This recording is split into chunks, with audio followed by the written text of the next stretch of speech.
এক স্কুলের এক স্যার ক্লাসের সমস্ত শিক্ষার্থীদেরকে উদ্দেশ্য করে বললেন, বাবারা তোমরা বলো তো পদ্মা সেতু কোন নদীর উপর অবস্থিত?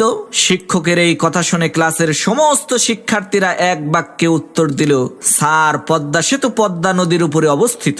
তখন সেই স্যার রাগান্বিত হয়ে বলল, বেয়াদব, মুখ সামলে কথা বলো।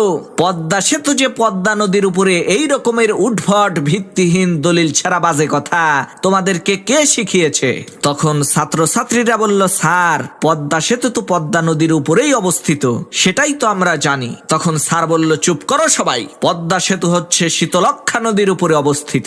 শিক্ষকের এই কথা শোনার পর সমস্ত শিক্ষার্থীরা বাড়িতে যেয়ে তাদের মা বাবার কাছে বিচার দিল, কেমন স্কুলে আমাদেরকে তোমরা ভর্তি করেছো? শিক্ষক নিজেই আমাদেরকে ভুলভাল শিক্ষা দিচ্ছে। সে ক্লাসে এসে বলছে পদ্মা সেতু নাকি শীতলক্ষ্যা নদীর উপরে অবস্থিত। ছেলে মেয়ের এই অভিযোগ শুনে পরের দিন ক্লাসের সমস্ত শিক্ষার্থীর মা বাবা হেডমাস্টারের রুমে এসে উপস্থিত হয়ে নালিশ করা শুরু করলো, স্যার আপনি আপনার স্কুলে কেমন শিক্ষক রেখেছেন যে ছোট ছোট বাচ্চা ছেলে মেয়েদেরকে ভুলভাল শিক্ষা দিচ্ছে? সে বলে পদ্মা সেতু নাকি শীতলক্ষ্যা নদীর উপরে অবস্থিত।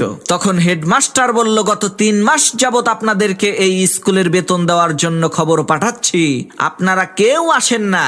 শোনেন, যে পর্যন্ত সবাই স্কুলের বেতন পরিশোধ না করবেন সেই পর্যন্ত ওই পদ্মা সেতু শীতলক্ষ্যা নদীর উপরেই থাকবে। আগে সবাই বেতন পরিশোধ করেন, দেখবেন পদ্মা